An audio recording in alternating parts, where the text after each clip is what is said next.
Good evening, dear listeners, ladies and gentlemen. Welcome to a special session of the year, the Digital Online Streaming Mastery Show, Unit number 40, Conduct number 35.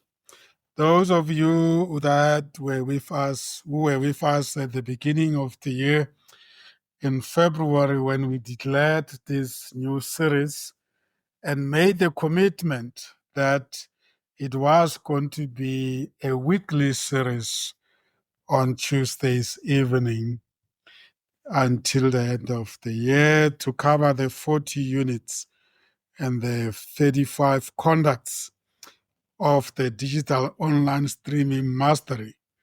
Will recall the challenge that we was facing us to say this is a serious commitment that is not very easily achieved.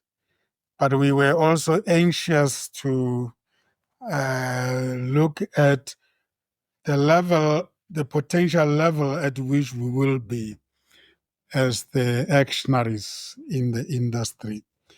I'm sure tonight we're going to hear a lot of testimonies from some of us who are co-hosts of this series, because indeed it is unit number 40, Conduct 35. We close in the chapter and we are positioning ourselves really as subject matter experts in the field.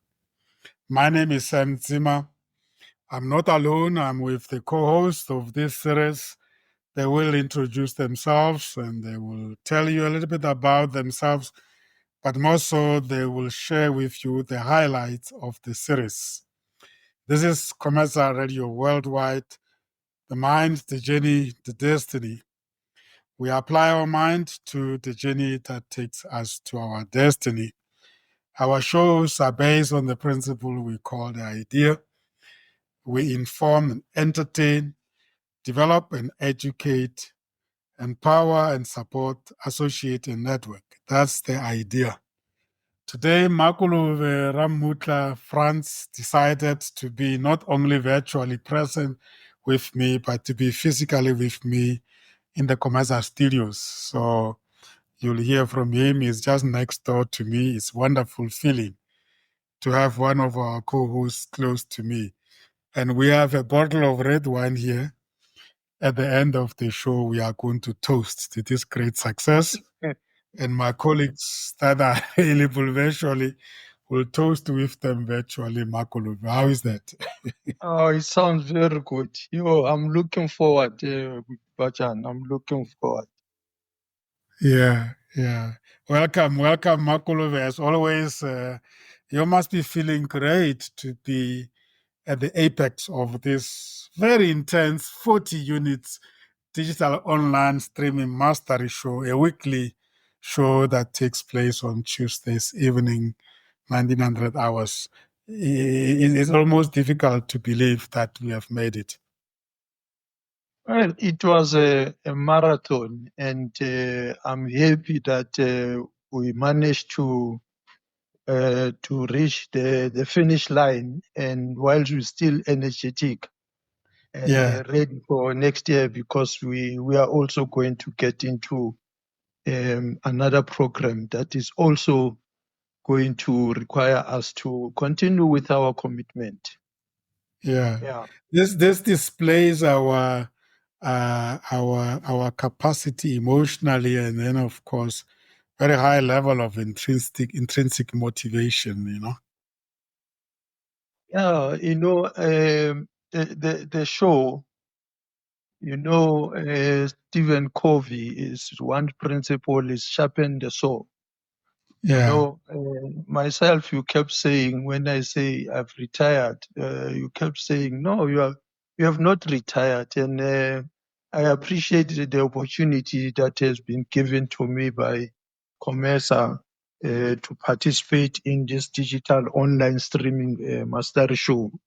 Because I sharpened my saw, and I keep sharpening it because consistent with our social work vision, where I participated with you in collaboration with Black Management Forum, which you were leading. You know, we used to say we want to provide social service practitioners with a multiplicity of skills and competencies that are marketable, that are packaged and marketable across commerce and industry. Mm. And with this show that I'm engaged in, I keep increasing, I keep improving my skills and competencies. And I feel confidence that going forward in terms of application, we are Mm. ready to contribute. Yeah. In the words of Madiba, our late President Nelson Mandela, from his long walk to freedom, I don't know if it was long walk to freedom or it was just one of those famous statements that he uttered. It looks impossible until it is done. Indeed, indeed. Yeah. Even for us, the 40 units look like at some stage we will break down, but at least we persevered and we are free now. Free at last. At last we are free. Free at It last. was a long walk, but at last we have arrived. Yeah, it was a long walk to freedom. You know, there are so many leaders in the world that have been so inspirational to humanity, you know, as we shout the slogan of free at last, you can't help it but recount on the famous Martin Luther King, you know, and his dream, you know, Yes. that he has been to mountaintop and he has seen promised land, that one day his little sisters would be free. Free at last. Yeah. So anything you commit to is doable. And I think this is a message I hope that we will bring across, that you need to set yourself a goal and stick to it and see what happens when you reach it, and the beauty and the good feeling about it. But with those few words, let me welcome Rapula and Divesh, because I'm sure they are eager to express their excitement and their feeling at this point in time. Welcome, Divesh and Rapula. We are glad that you could join, and you can see that Franz and I, we are silly. We wanting to overindulge because we are physically together here at the Commerza Studios. Let's not abuse this privilege and give you the opportunity to reflect a bit and greet the listeners. Divesh? Good evening, Sam. Good evening, Franz and Rapula, and very good evening to the listeners. Yes, indeed, Sam. It's a very onerous moment to have reached the pinnacle of our 40 show series. And indeed, it's been a challenging but also rewarding journey that we ourselves, as well as the listeners out there who have joined us and who have supported us to traverse this journey together. And as much as we've shared lots of our skill, lots of our knowledge to the listeners, it has also been an opportunity for us to learn amongst each other. And that in itself has been very rewarding for myself on a personal level. And if I could even share some of the nuggets, if I could put it that way, with the listeners, which encapsulate some of our lessons learned, some of the gifts of knowledge that we've shared with our audience. The first one I'd like to share is that authenticity and engagement are the heart of successful digital streaming. And with it, we connect our audience on a personal level. So, although we've been always saying in our show and our series that we're focusing in on the digital online streaming, but most of our lessons, most of our skills, the abilities we have encouraged our listeners to develop have not only been centered only around digital streaming, but also within their own lives, their careers, relationships, personal self-development as well. So in terms of the careers, we say never stop learning. Adaptability is the greatest asset in a rapidly changing world. In terms of relationships, we say strong relationships are built on empathy and effective communication. Make time for meaningful interactions, whether it's in your personal circle or whether it's in your work environment, and of course, whether it's in the value chain of the digital online streaming. In terms of self awareness, very important. Mindfulness, they are very key to personal growth. Reflect on your journey and stay present in terms of your own mindset. Balance is essential. Whether it's for fulfilling life, it's important to prioritize your well being and make time for what you love. And to that, I would say thank you to you, Sam, for this opportunity to not only share my skills and knowledge, but also to learn as well as we continue.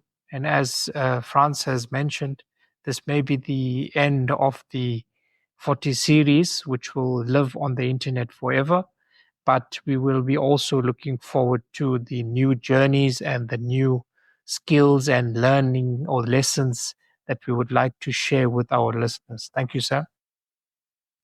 Indeed, indeed. And there's no way it can be the end. It's the end of one chapter and the beginning of many more chapters, Divesh. And we have become such a strong family that I don't even want to imagine it not being possible in 2025, because that will sound like the life coming to a standstill. And we can't afford to have a life that's we have embraced the idea and the culture of lifelong learning in a true sense. And I feel so fulfilled to know that there is always nuggets that are going to come from the members of the family whenever we come together. So this concept of lifelong learning is real. It's actually it's the lifeblood of our being.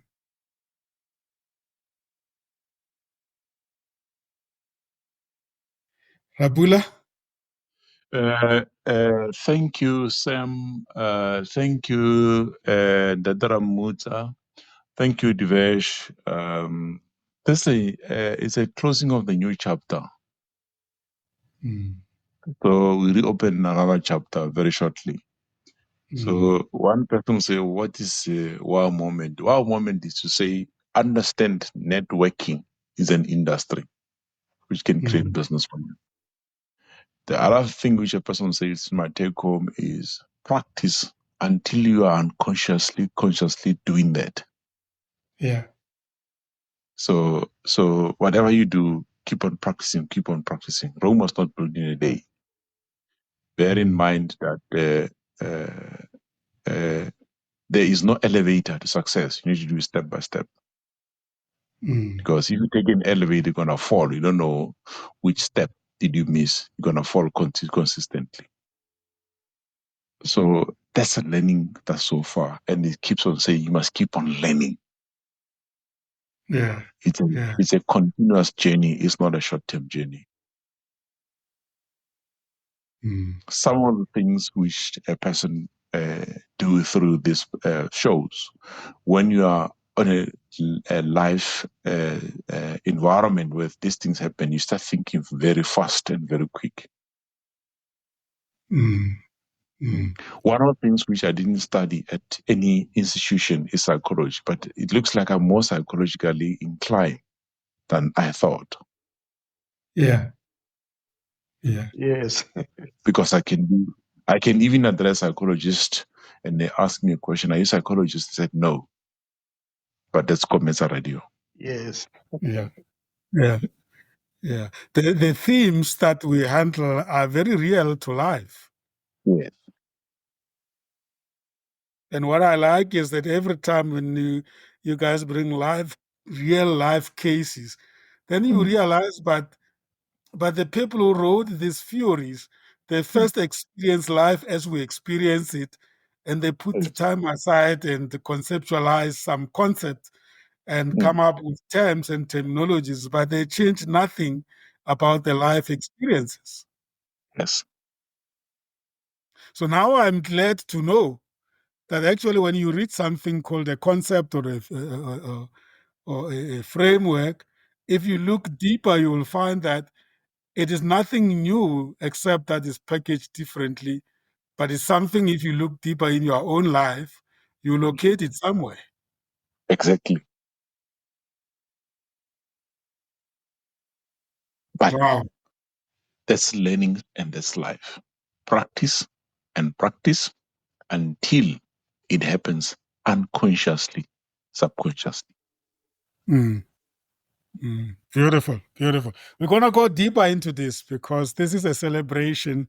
I know we have listeners on the line. They must not feel that we're ignoring them. We are just now looking back and try to reflect and do soul search, share deeper learnings that we've got because Yeah.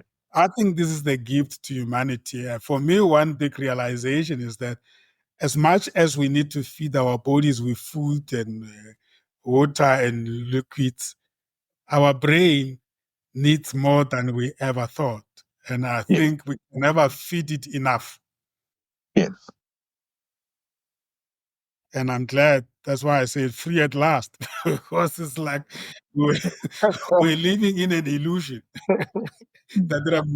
Oh, yes, indeed. It's a We pity are Josh couldn't make it today. we are free at last. I appreciate the fact that Prasem, during the course of the shows and the colleagues, we keep saying this is an elephant, and Yeah. we are going to eat it pieces by pieces. And yeah, today is the end of. We're ending to eat the elephant. Yeah. Yeah. We are ending to eat the elephant. And this tells us that our approach has been holistic, but taking into care the bits and pieces, the contribution of each and every unit Yeah. to the bigger outcome that we were looking at. I And know. Prasad, Yes, Ndadra Mutla.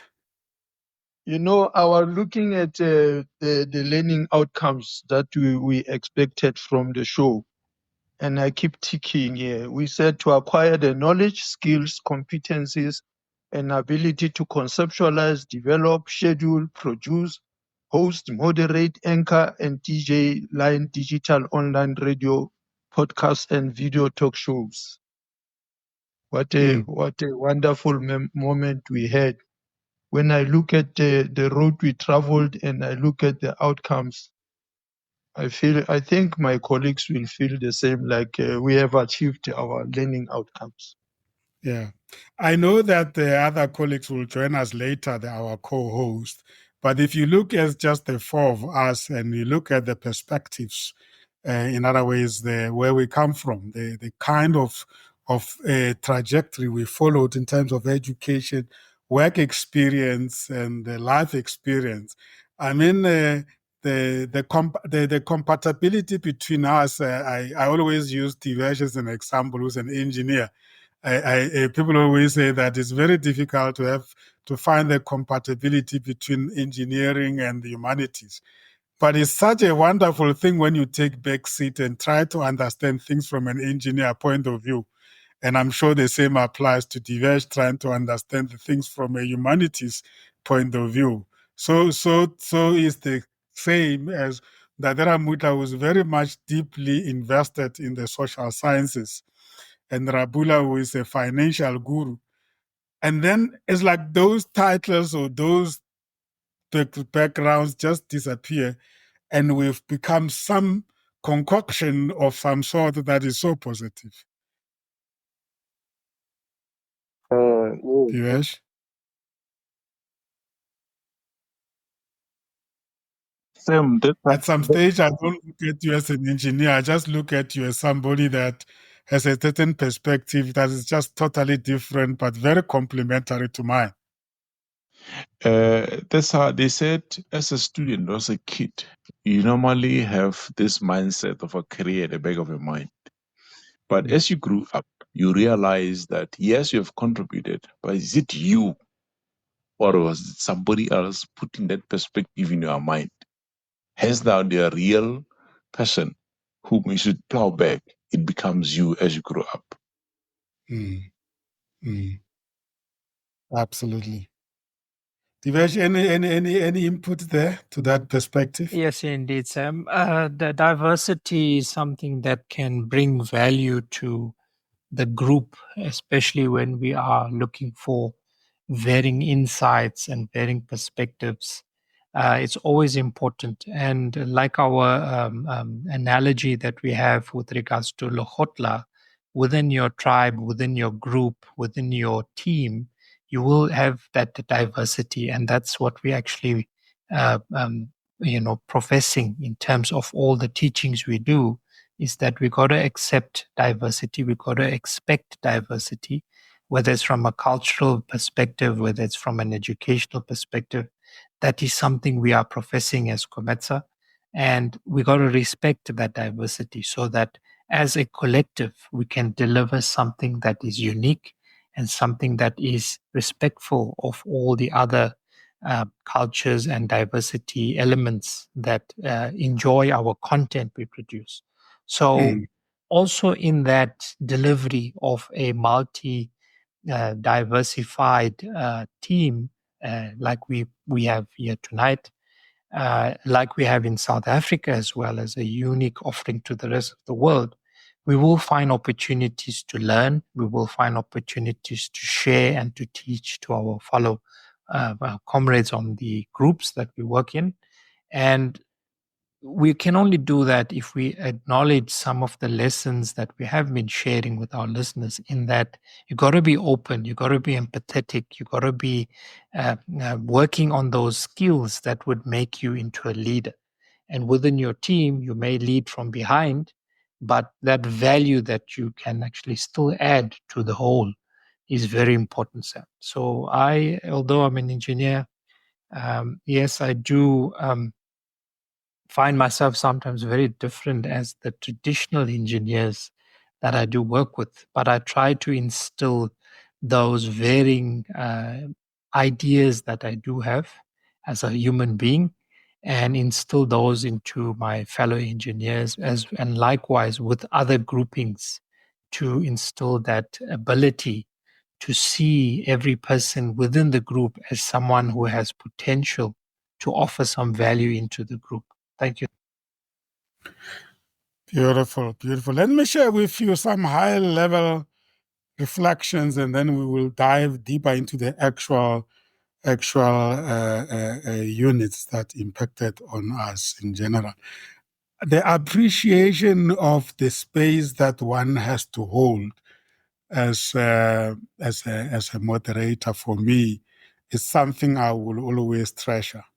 Remembering very well that we are streaming from South Africa into the entire world, and therefore some of the assumptions as we engage in these conversations may not be appropriate for some listeners sitting somewhere in the world. And therefore, trying to be truly myself and first expressing my naivety in terms of my background, but also appreciating the fact that this platform is global, and therefore trying to put myself in the shoes of a listener that is sitting in a corner somewhere, which I can't even imagine how it looks like, is something that humbled me. And I feel that as we become community members of the communities of nations, that is something that we need to treasure and continue to cultivate, because you could be missing out somebody out there that could learn from you and you could learn from without even them being with you. One organization that I follow a lot is called Heart Math Institute, which is an organization that trying very hard through the medical science to create coherence among the people of the world through the kind of programs that they promote.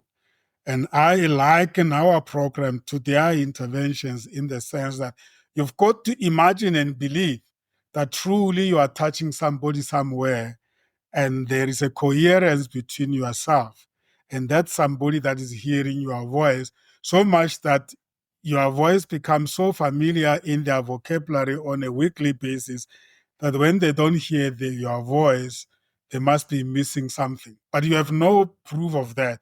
You must just believe. That to me is the biggest takeaway as a moderator, but also using you guys as co-hosts as a control, because the way you respond to me holding the space is almost like a symbol or an example of how it is out there among the bigger listeners. So that's really for me something that I don't take for granted. And I think when I watch and listen to other people's shows, then I'm able to position myself on the other side as a listener. And the same way I respond to their holding of the space, I start to believe that this is how my own listeners respond. And that is the power of technology. And I think, let me hold it there and ask you if you ever actually put yourself in the middle of a myriad of listeners out there, and with the belief, sustained yourself in your way of engaging, and how do you feel the more you reflect on that, and then we can go into the specifics.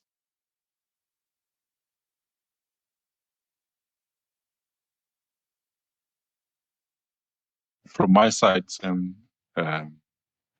very consistent reminder by saying, when you do reflection on a weekly basis, what did you learn which is new?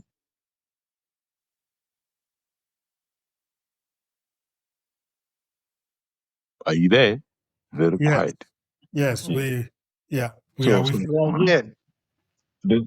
Yes, that's what often keeps on taking on my mind. Then sometimes you may find that if I miss the show by any other thing, I keep on asking myself, what did I miss?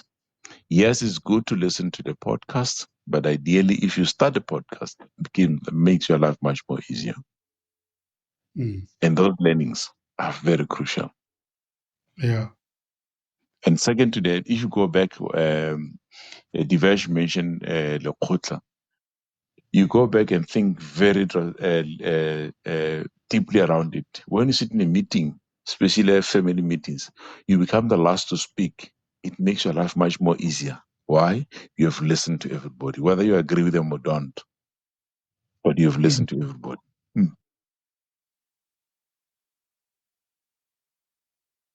Absolutely. So you take that into that service, so don't only use it in a professional environment, you only use it in the family gathering environment. It makes life much more easier. Even those who believed nobody ever listened to them, they get a platform to speak. And it makes life, it changes the whole dynamics within the structures. Yeah. That's the learnings which stick into my system. Yeah.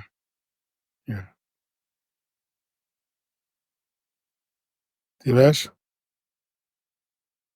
In terms of the point you had raised, I would like to also share that for me, learning from the experiences of seasoned professionals, and each one of us, as we've traversed this journey, we've elevated our skill level to potentially that of seasoned professionals. Even though I think still we can learn much more, but as we learn from each other, we learn from others in our industry. We listen to other podcasters or online streaming professionals.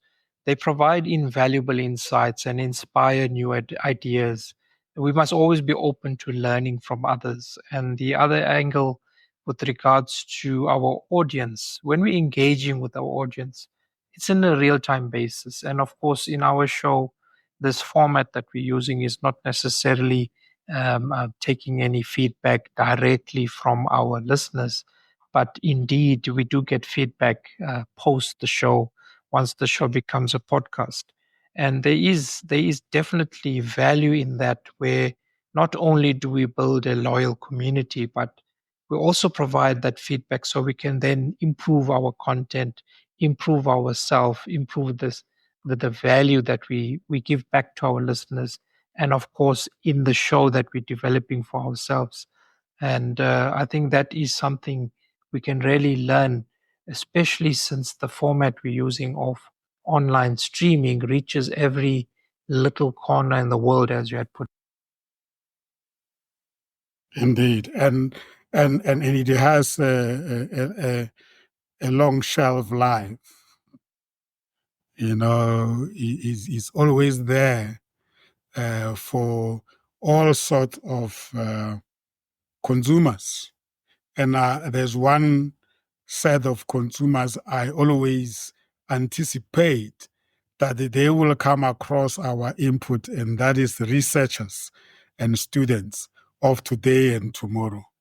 And that makes me very happy to know that these platforms are visited by people who are truly looking for authentic, genuine, original ideas to inform the research work that they do. I was in conversation with a new acquaintance of mine from Prague, who happened to be a professor at the University of New York over there, the local university, but originally is from Greece. And I was saying to him that I love the city of Athens. And then he asked me if I've been to Athens, or Athens, as they call it in English. I said, no, I've not been there physically, but I've been there spiritually because I follow the Greek philosophers and the Greek culture because of South Africa also being very historically, traditionally, very much intertwined with Greece. And then we started talking about leadership academy and coaching that is informed by diverse cultures of the world.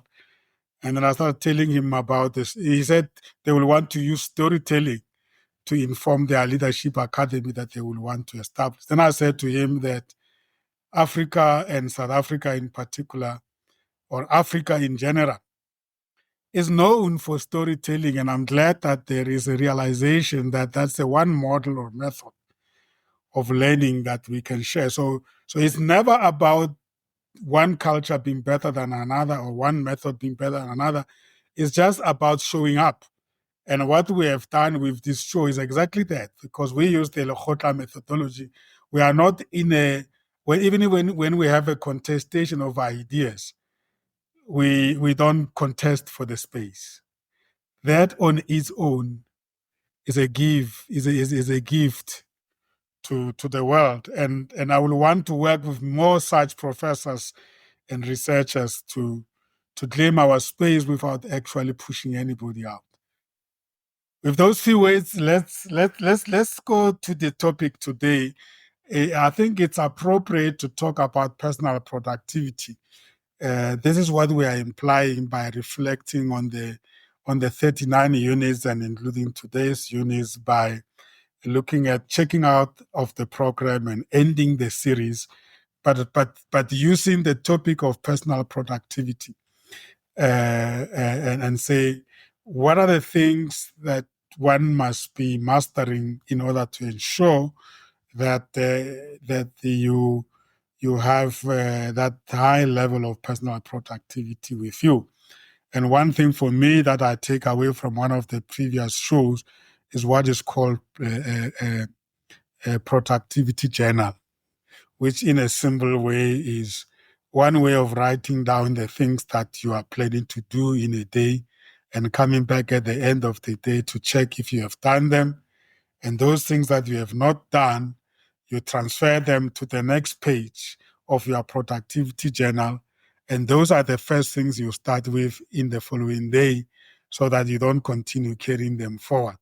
So personal productivity, although it's an outcome, but it's also a process, it's also an intervention, and it's got tools and that can be used to ensure it does not happen on its own.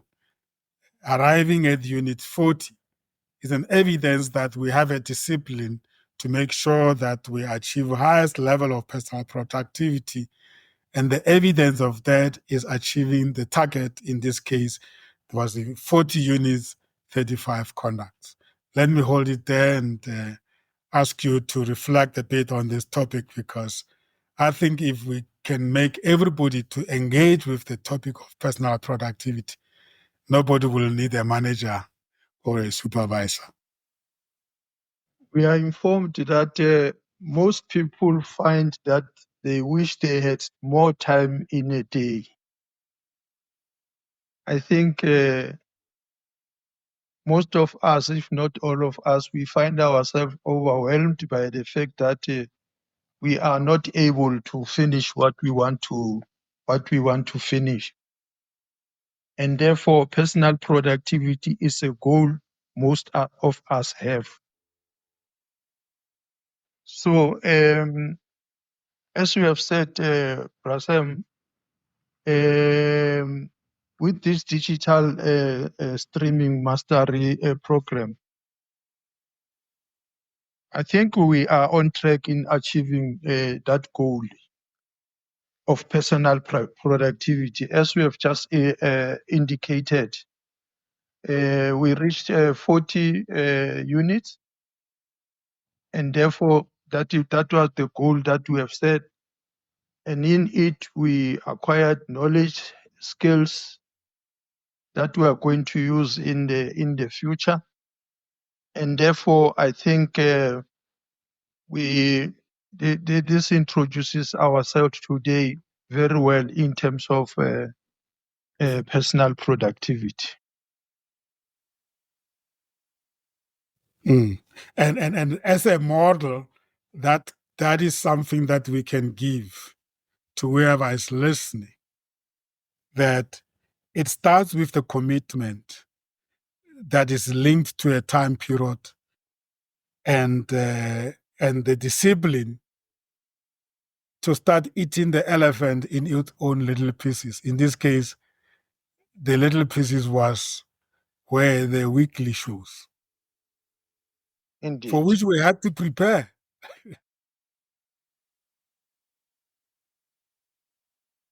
Yes, it reminds me, Prasem, that before each and every show, one had to do more research about the topic. And in as far as I'm concerned, I appreciated the diversity, but more often than not, I had to be challenged to determine the niche from a social service point of view. And considering the fact that there are limitations in as far as information technology and online technology is concerned from the social service field. So I was very much happy to determine the niche and to contribute in the diverse knowledge and skills of the co-host that we have. Thanks. And Ndadra Bula, thanks, Ndadra Bula, I will assume that the word personal in the personal productivity concept carries a huge meaning. And my interpretation is that it is personal productivity if it is you achieve it without being made to achieve it by somebody called a supervisor or a manager. The moment you're doing it because somebody is supervising and monitoring you, overseeing you, and then you have no choice but to do it, it is not personal productivity. Am I right in assuming that? It's more to deal with the self-drive, intrinsic motivation, commitment, and self-directedness. So, Sam, you are right. Sam, you are right. But very often you must bear in mind all these things comes with the wisdom. So as a young kid, fresh from university or fresh from high school, you start working, you always take chances. That's why you don't need a supervisor. Even as a young kid from university, from high school, when you start with a different ambition, you won't take chances, you'll ask for more, to understand more.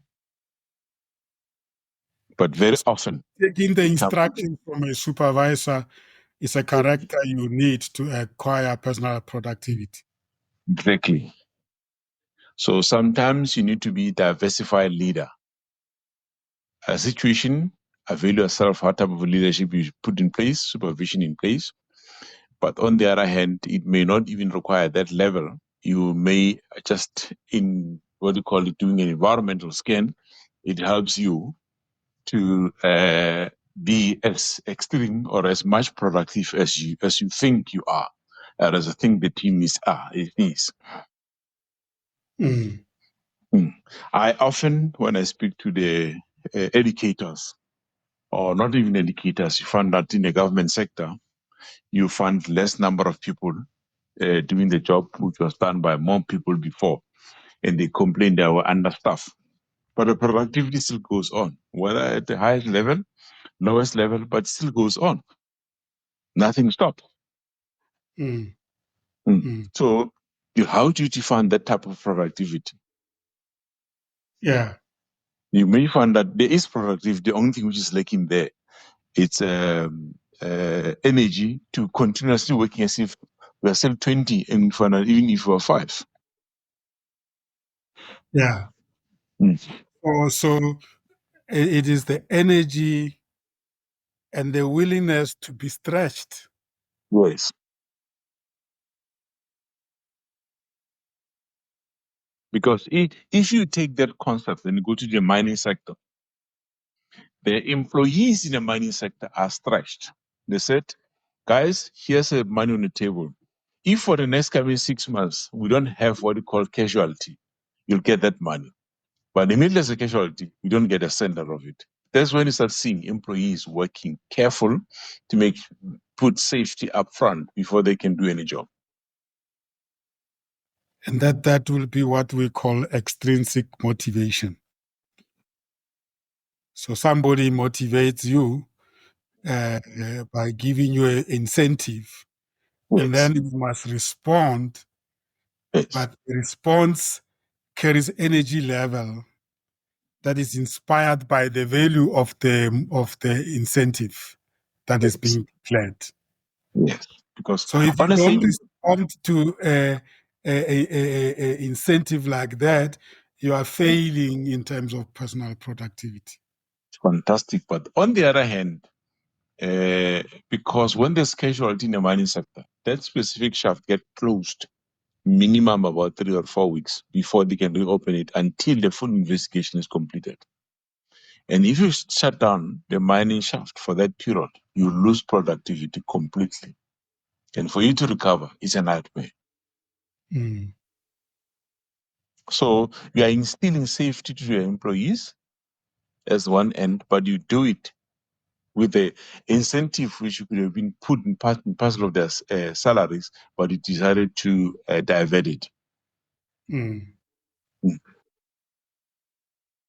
Let's talk about the setting goals and the objectives up front as a foundation for achieving personal productivity. Let's talk to Dadra Mutla to the smart goal setting and the 3 Ps. You have expressed quite interest in the concept of the 3 Ps and the smart goals.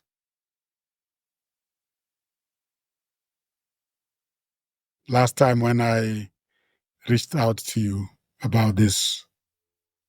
Yes, there are tools that has to be used to achieve personal productivity. And the first one is the SMART goals. And indeed, goal setting is critical to personal productivity because it is the most single life skill that unfortunately most people never learn how to do it properly. So goal setting, Brasem and listeners, can be used in every single area of your life, be it financial, physical, personal development, relationship, or even spiritual. So I have come across information from Christy Lane song, Pratham, where it talks about the fact that time can be from a spiritual perspective. You may use time now because there is a recognition that today is a new day and yesterday is the past and yesterday might not come back, and look forward to the future. So this is in line with goal setting as well. It does not mean that you must set the goals for the future, but you must also look at the back, as we always reflect in our shows. So coming to the 3 Ps, Prasem colleagues and listeners. So if you are to set meaningful long-term goals, you have to take a giant step towards achieving your dreams. So in turn, setting and achieving short-term goals can help you accomplish the task you need to achieve the long-term ones. So it is also important to make sure that all your goals unleash the power of the 3 Ps. So the first one, your goals must be positive, and the second one, your goals must be personal, and the third one, your goals must be possible. You mustn't focus on negative goals, because your goals should be phrased positively, so they help you feel good about yourself and what you are trying to accomplish. And they must be personal. They must reflect your own dreams and values, not those of friends, family, or media. When crafting your goal statement, always use the word I in the sentences and take greater pride in your accomplishment. Finally, when setting goals, be sure to consider what's possible and within your control. Because then if you make goals that are not possible, you are going to put the parameters that are going to be difficult for you to achieve. Thanks, Prasan. And these models making life sound too serious. Meanwhile, life is meant to be achieved. I mean, meant to be enjoyed, Divesh. As I listened to Ndadera Mudla speaking about goal setting, and is it not making life too serious? Well, Sam, I think when we talk about digital online streaming programming and the value chain that goes with it, and the premise of the 40 shows which we've gone through, we will realize that there is a big elephant, as we've been saying, and for us to be able to know what the size of the chunks needs to be, we really need to have a formalized way of breaking down the elephant into sizable chunks. Yes, indeed, it should be an enjoyable journey and it should be fun. And in order for you to get to that level where this tremendous task does become a fun exercise, is when you use tools such as SMART, where your goals that you set are specific, measurable, achievable, relevant to the task, and of course has a time bound. As formal as that may seem, it does help you to have a journey which is more enjoyable rather than a frustrating and nerve-wracking journey. So they must speak to the things you value most, and they must complement the type of life you want to live. Indeed, that They are just not standalone somewhere away from you. Indeed, Sam. As you set your goals, they have to be clear and specific to give yourself a clear direction. And then you also, as you measure your progress, you must still stay motivated and on track. But indeed, the first step is that if you are gifted enough to be able to choose your path, make sure the path you choose is one that you really enjoy, you can be passionate about. Therefore, it will already put you in the right sort of energy level and give you the right drive so that the goals you set will be an enjoyable journey for you to reach those goals that you. So in that Rapula, they need not contradict with my routine that I enjoy so much.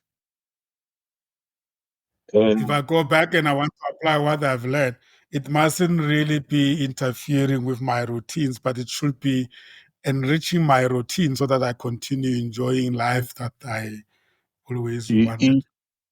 If you are in a learning process, there's no routine which is static. Routine will keep on changing. Once you're in a learning process, you'll keep on changing. You'll keep on adjusting.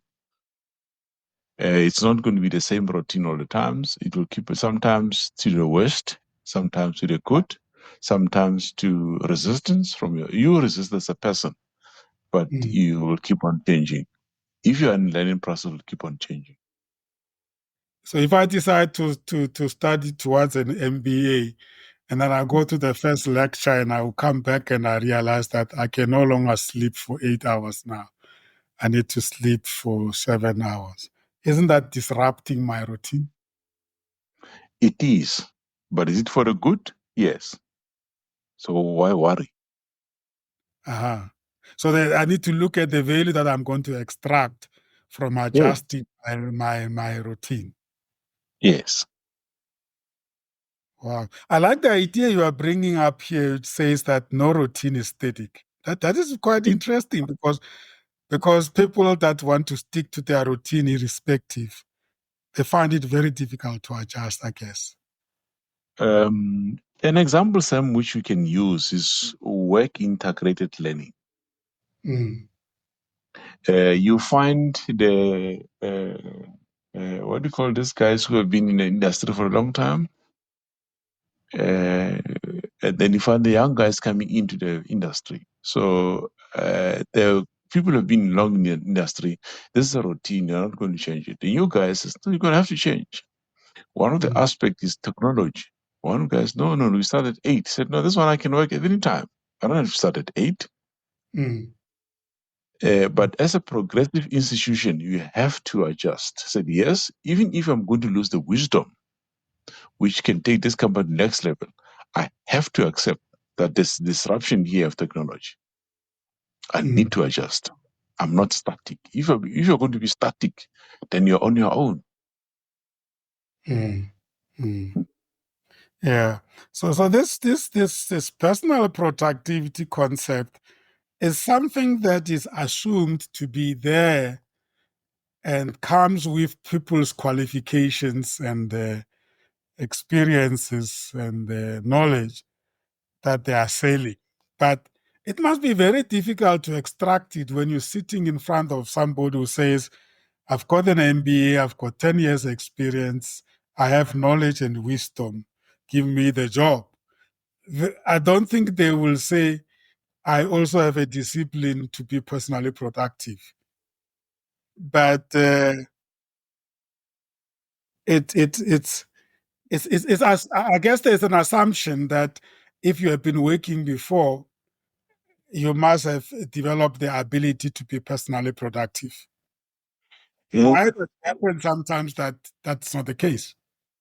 Hence, as you do the normally called in interviews, you should be able to pick up some certain body signs which indicated to you there might be a problem with discipline here. Some people can hide it very professionally, but majority they can't. And very often when you are sitting in an interview, listen to the psychologist more intense, because you as a product specialist, you might see there's a person who's going to deliver my product, but don't know how he's going to deliver it. So you're a psychologist. There's psychology in that interview. We'll start identifying areas which if you take this person, be careful of 1, 2, 3, 4, 5. Mm. Or be aware of X, Y, Z. Yeah. That's How why you do we need. how do we make sure that we pick up the gaps in personal productivity earlier on rather than wait until the end of the term? And then you realize that this person knows the job, he knows the area, knows the product, but he lacks personal productivity. He's burning energy and input, but That's the why we've outcome got. and the quality is not ideal. That's why we've got your tools like Bell Bin, which can help you to identify those things up front. Mm. Assessments. And at personal level, where you are self-employed, how do you ensure that you don't let yourself down? It's a tricky one, but always be open-minded and listen to feedback you receive, either immediately from the audience or in a pulse. So listen to it and don't personalize the feedback. That's how you're gonna grow. Because sometimes when I give you a feedback, you personalize it and you start creating a barrier, only find that actually you're not going to grow. Mm. Yeah, yeah. And there are many distractions, Tivet, to this. I'm sure if you really want to be successful, the issue of personal productivity must be uppermost in your mind. But there are many distractions, some uninvited, that disappoints people at personal level. I know from coaching point of view, you can actually help people. But if you don't have a coach, you don't have a mentor, but you are very unhappy with yourself, how do you deal with this, Divesh? Yes, indeed, Sam. One of the areas of focus for personal productivity and the enhancement thereof is to minimize the distractions. And you need to also then just identify and hence reduce those distractions in your environment. This could involve things like having a dedicated workspace, even if on a technology basis, if you work a lot on the computer, install those kinds of apps which actually block distracting websites, for example. You need to have a quiet environment to work in. And of course, when you're not having work hours, if you dedicate certain hours to work, you must obviously turn off your notifications so that you also get your quality time so your mind can also recharge and refresh. Mm, mm, mm. Yeah. So it looks like it is a concept that we might have to create. We may have to create awareness among people and consciousness that there is this thing called personal productivity that evades you, that is actually associated with the level of your performance. And in the context of the conscious competency model, unless people are made aware of what they are not aware of, they may not address it. And therefore, they may continue achieving at a lower level than they could. But if people think that is the ultimate they can achieve, they are not going to stretch these people because they think this is how far they could go. So how do we create awareness among people that perhaps the level at which you are performing is not really the level at which is your best. You could still do more if you tweak 1, 2, 3. If I'm a good performer, I'm a 3 performer, and I'm not aware that I could become a 5 performer, and nobody makes me aware, I'm going to do nothing about it. And therefore, I will never experience level 5 performance. Brother Sam, I think in this personal productivity, there must be continuous evaluation so that there could be some adaptation. When people grow, change and grow, their goals, they also change. And then when they reach their target data set out in their goal, they look at what they have achieved using a checklist. Some of the checklists include what percentage of my goal did I achieve? Why did I achieve that percentage? What would I do differently next time? Or what is my next step? So what other goals might need to change now? In addition, one has to keep an eye on new trends and ideas around him, and he must just find one that will change his life. So you are introducing another tool, which is continuous evaluation of self. That Yes, that may require a behavior of some sort. That you don't do yes, things and finish and go away without evaluating whether what you have been doing is effective. yes. Wow. So these things are interlinked. I mean, you started by goal setting. Now you are saying once you have the goal setting, you now start doing what you need to do, and then somewhere you need to evaluate whether you are making an impact. And I guess that is also performance management. In organizations, these things are there, these processes are there. But if you are not subjected to those processes, you are just one person and professional who wants to be effective. What do you require to be able to achieve those? Because nobody is going to force you to do it. And I guess that's why at the beginning I said, I'm assuming that personal productivity suggests that this is a personal agenda before it becomes somebody else's agenda, as Rapula was saying.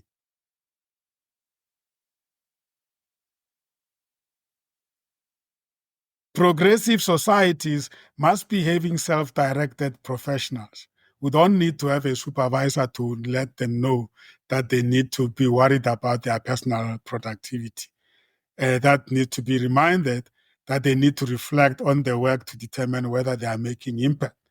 And if they don't get obvious answer, they might have to engage tools, assessments like Belbin or others to check, to verify whether they are not engaged, they are not in an illusion,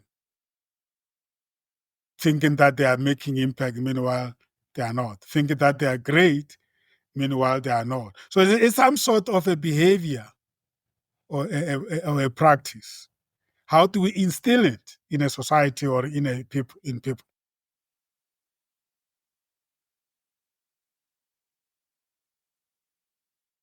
You didn't have any supervisor, all of us, to make 40 units.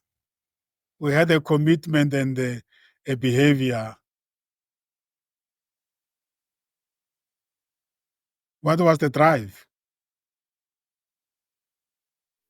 Can we share it with other people? From my side, the drive was to know more, learn more. Uh-huh. Yes, that was my drive. Yeah, the more I learn, the more I drive, the more I understand, the better for me to grow as an individual. Mm. Am I also right to say that at the end of every show, there was feel-good kind of outcome that said, I must experience this again tomorrow? Yes, because I learned. And it's also some of this was a revision of saying, oh, what you should do, it may not be an appropriate one. Here's an appropriate one. Mm. Mm. Yeah. I want to argue that before we can even make it a subject of a supervisor and a manager, can we win at making it a personal responsibility diversion? And how do we bring that across. Yes, Sam, as much as you might say that, a person is older or more experienced, and then the younger generation comes in and they've got new insights and new ways of doing things. At the end of the day, from my perspective, it's got to do with what the individual has within themselves and how they see life. You got to lead by example, and you learn from your own productivity strategies. Doesn't matter how old you are, doesn't matter what experiences you've had. You can listen to shows like these and to just reflect on the point you had raised just before this last one.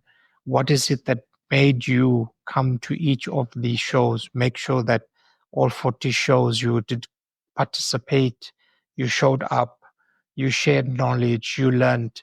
That is a personal attribute that each one of us has. And it's the same attributes that we are packaging within each of the shows and sharing them in digestible chunks with our audience, Sam. So for me, that's very important, that it takes personal development, it takes personal perspective and commitment. And as much as we can give our listeners the recipe to turn straw into gold, it still requires them to participate and be willing to take in the knowledge that we have and apply it in the best way possible that they see fit for their own progression, sir.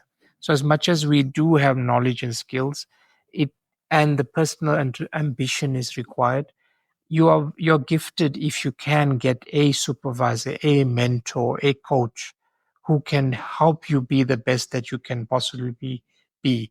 But unfortunately, I think most of society, most of our people out there don't have those privileges, and they gotta take these skills and lessons that we are sharing, the do's and the don'ts, and become the best that they can be by listening to people like ourselves who try to lead.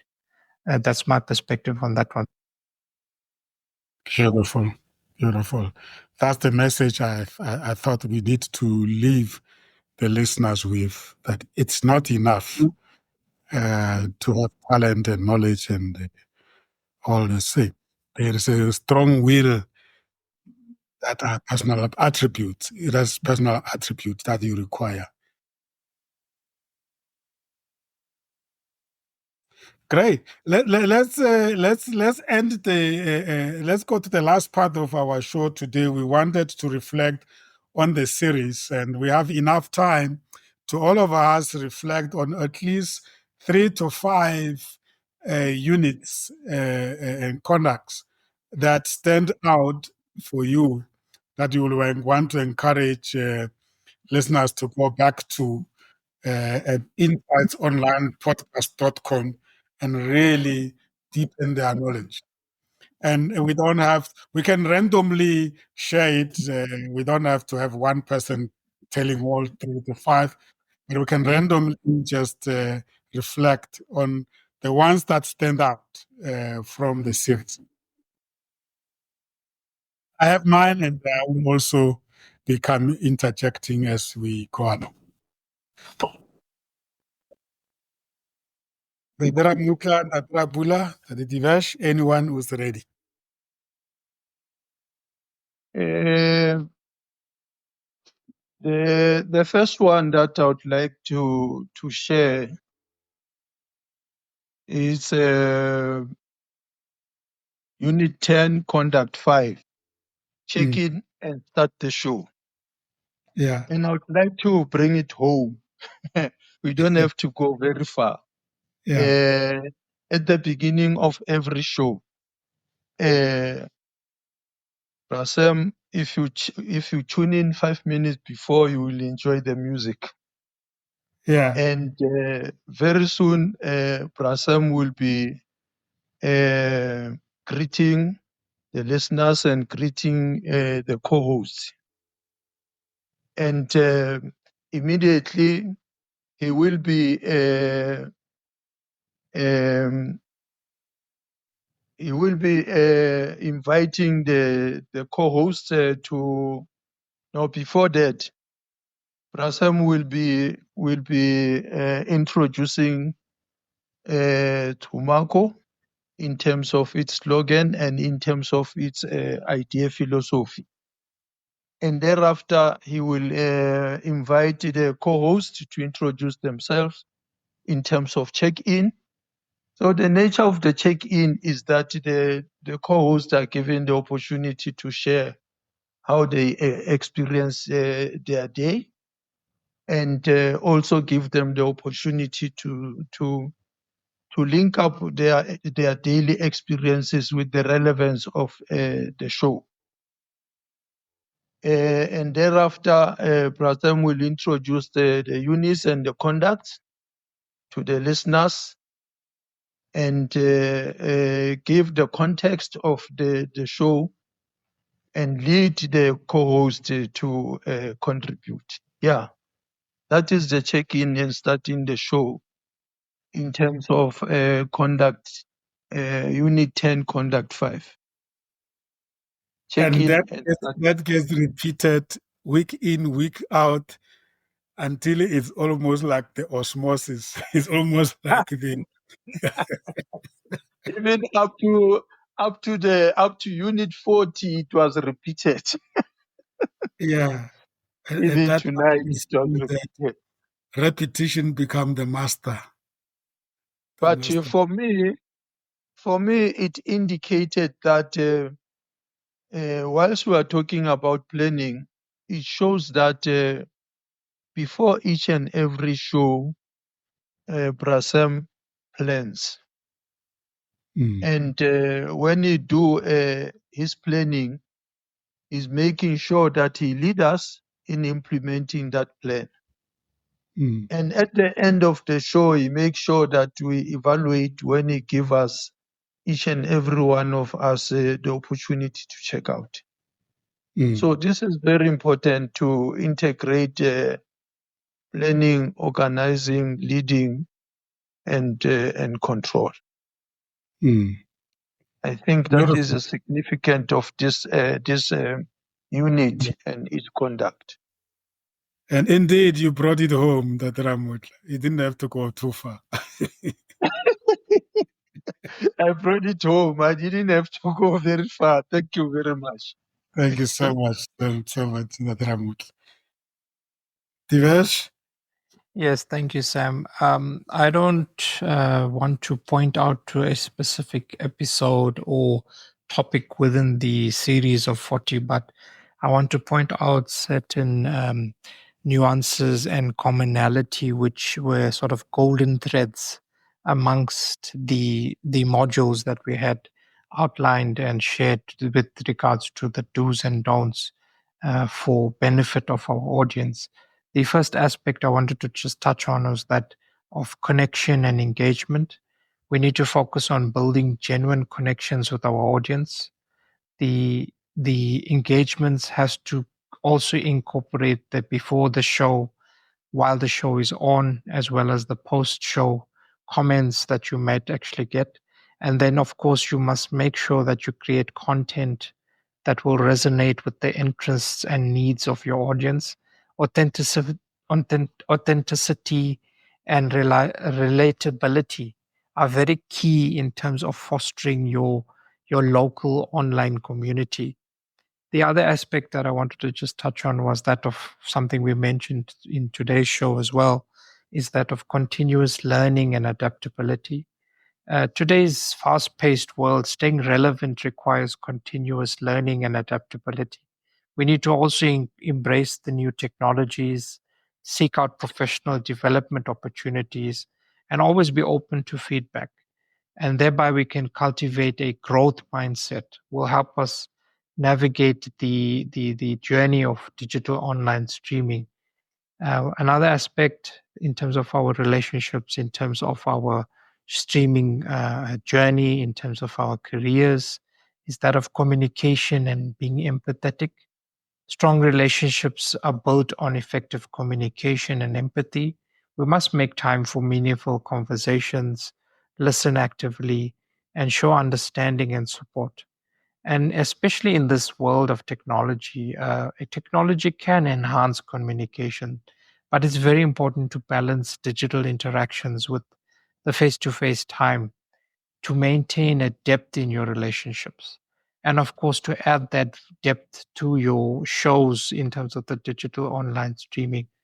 Uh, Further aspect, self awareness, mindfulness, it's a foundation again for personal growth, regularly reflecting on your goals, your strengths, your areas for improvement, practicing mindfulness to stay present and to reduce stress.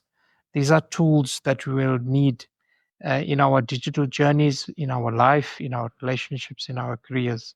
And that again is a value that we bring from a series like the Cometsa digital online streaming set of 40, Sam, where a lot of the do's, don'ts, skills, lessons that we are trying to share can be applicable to other areas of your life. And that being said, life in general, we definitely need balance. We need well being. We need to strive for a balanced life. Prioritizing well being is very important. That includes your physical health, your mental health, as well as your emotional well being. And we definitely need to set boundaries within those spheres so that we can be the best that we can be, Sam. Thank you. Wow, the last one I want to pick it up, Tivesh. What a comprehensive reflection. Thank you so much. That's almost like the outcomes from the show and the learnings. But the last one that you have just mentioned, it's so critical. In fact, the second last, I must say, prioritizing well-being and setting boundaries, especially in the world of technology that is so invading, especially for us who have decided to play in this space of digital online streaming. That is going to become the bigger problem going forward into the future. And I'm very glad that you are highlighting it, Tivesh, as one of the things we need to guard against. And then I think I'm hearing you for a number of times mentioning this. And you also then touch on interventions that can help us to deal with this in the form of mindfulness and self-awareness and reduction of stress. So while you are highlighting it, you are also giving us solutions. That mindfulness will be very helpful for you to cope in this world. Am I hearing you suggesting that we need to be ready for devastation down the line that is going to be brought by this overindulgent into technology? And therefore, you are saying that we need to be ready to cope with that. Am I hearing you very well? You're picking up very clearly on my negative sentiments, which I was kind of hiding in the background, Sam.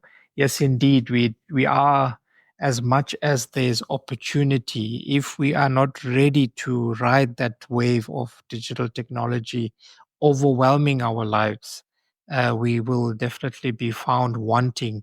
And I say that especially with the view, I'm a parent of 3 kids, and I see them getting engrossed with the digital on the one hand, and I also see as well, I can call myself an expert in the artificial intelligence space, that you either consume the content and get left behind, or you be the one who can generate the content and contribute to the new digital society which we are already heading into. So if you are just the consumer, you need to have the ability for your life to be sustained in other forms, and you will not be able to just expect that you will get a livelihood out of the digital ecosystem.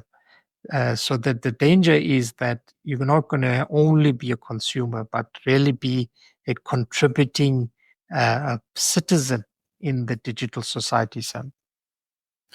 And that is coming loud and clear in your sentiments, Divesh. I had just highlighted it here. And I hear you loud and clear saying that you can't just be the consumer of this technology platform's content. You must also be a contributor. And you seem to be suggesting that you are much more safe when you use it to create content as well, rather than being fed by content by people that you may not be aware of what informs their motives. Indeed, Sam. And as our listeners can go back and listen to our shows, or even better, join us in the new year when we do actually add an opportunity for them to be participating as budding digital online streaming masters themselves, and being able to not only consume the products that we are discussing over the 40 series, but also to be students and become masters themselves. You will find that you can be a contributing member of the digital society, much the same as it is in our regular societies. We can either be those who are contributing and taking care of our livelihoods, as well as the families that we have within the traditional economic spaces that we live in. Uh, but much the same, once it becomes more digitalized, and when we say digitalized, we're talking about the world becoming a much smaller space, but also becoming a way more competitive environment where we need to benefit from that digital economy, or just consume and then have a general life, which is that of struggle and stress, Sam. Beautiful. Thank you so much, Divesh, for such comprehensive reflection on the series. Rabula? Sam, one thing which I've learned. Oh, can you hear me? The fish on the light, low stop on. Yeah, we can hear you. Okay.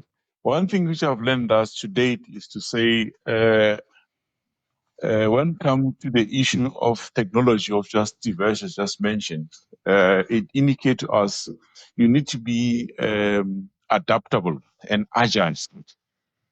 So don't be rigid in terms of saying, technology is going to teach me, you must also go and teach technology. Mm. So that's how I think and I feel that's how it should be contributed towards the sentiment was shared by Divesh in the space of saying, yes, we are living in a world of technology. On the other hand, also, we must be able to assist technology to learn us, not for technology to teach us all the time.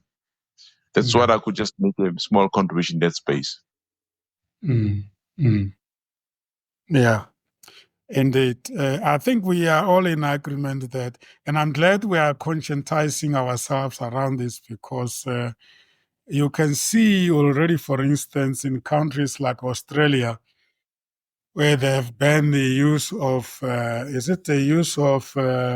social media for the under 14. Am I right, Divesh? I think it's Australia That's correct. that they just passed a new law.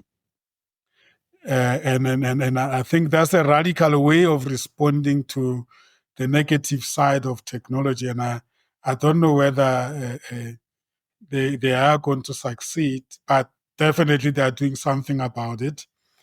And you see in other countries where they are wanting the providers of these technology platforms to take the responsibility in terms of the impact of their products and product platforms on society. Similar to what has happened to tobacco manufacturers and distributors and the alcohol manufacturers and distributors, whereby the adverts they put out there needs to contain caution in the form of damage that can be done by those products. I see us entering that stage, and therefore it's good that we also push the responsibility to the consumers themselves, especially those are not children, that are not children, but they are adults. That there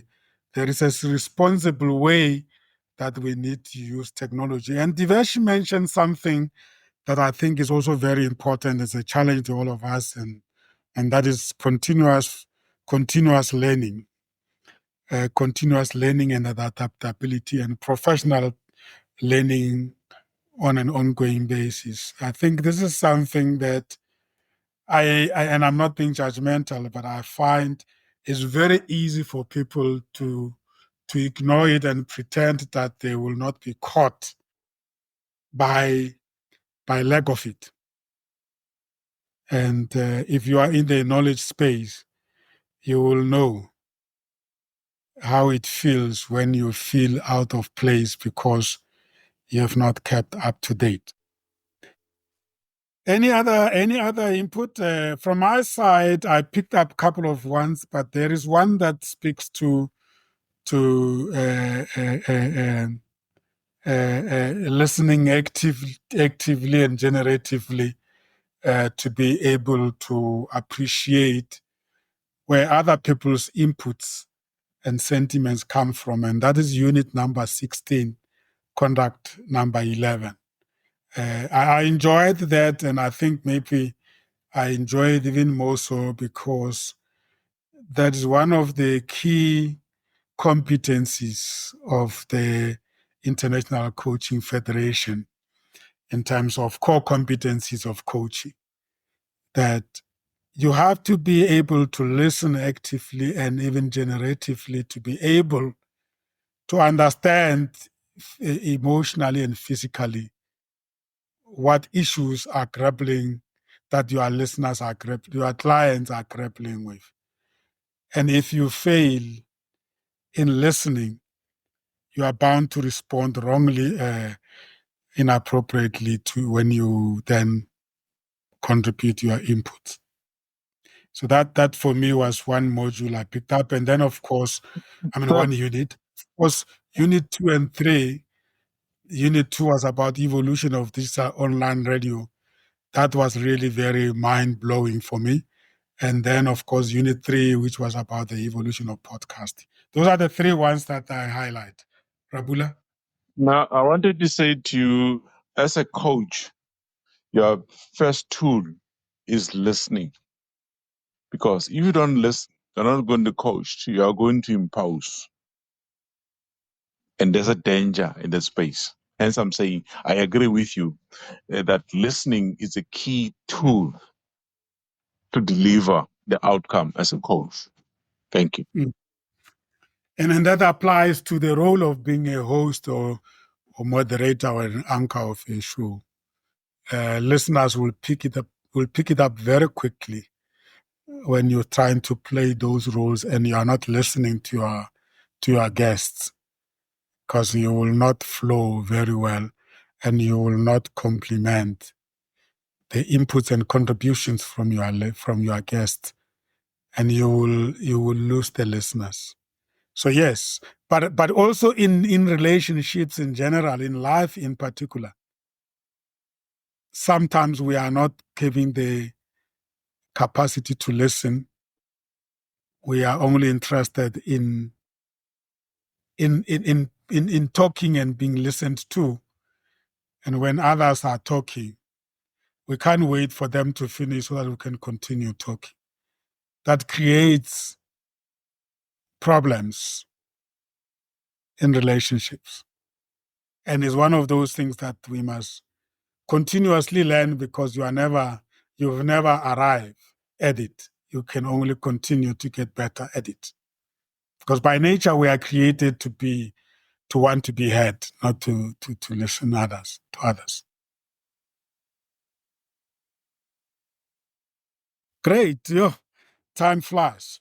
I don't know whether that was checking out, but if you feel very strong to check out of the entire series and the show, let's use the remaining 5 minutes to do so.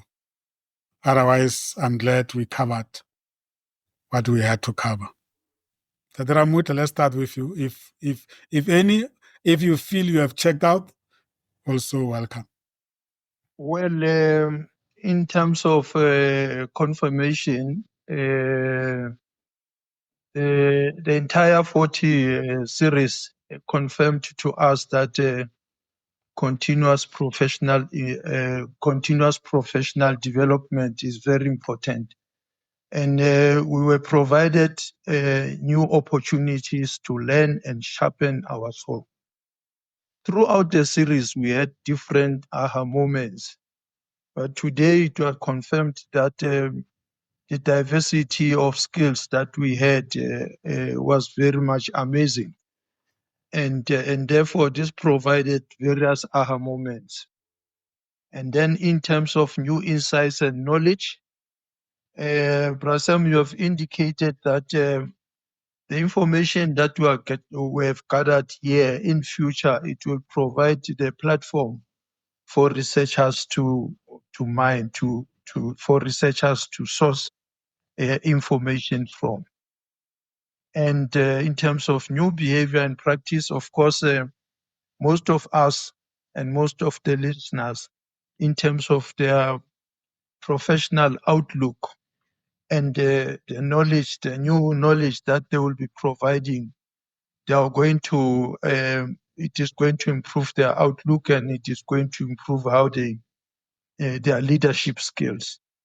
Of course, take home, there were different nuggets that we were taking from each and every show, and even tonight we have nuggets that we are taking home, and so I think generally we are ready to continue with our program next year. Thank you very much. Beautiful, beautiful. Thank you so much, Ndadera Mutla, for that overview. That covers all of us, unless the colleagues have anything to add to that.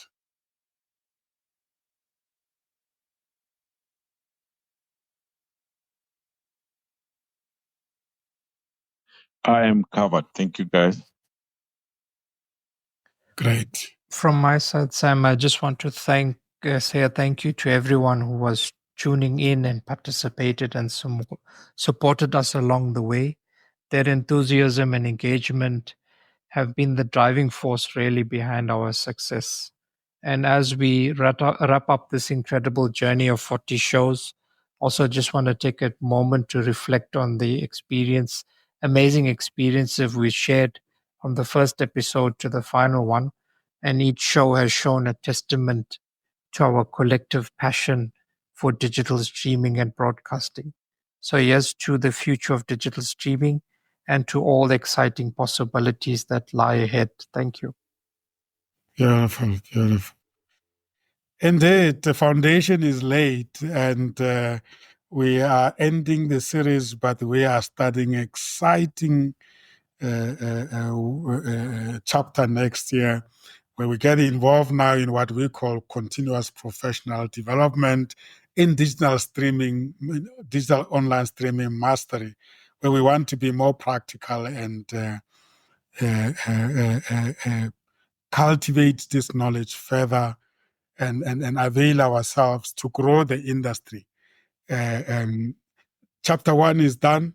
The next chapters are more of us contributing and working along everybody else and be in line with the trends and grow the sector, because we believe very much so that the sector is very young, and we might have to introduce the video streaming as well, because the do's and don'ts are the same.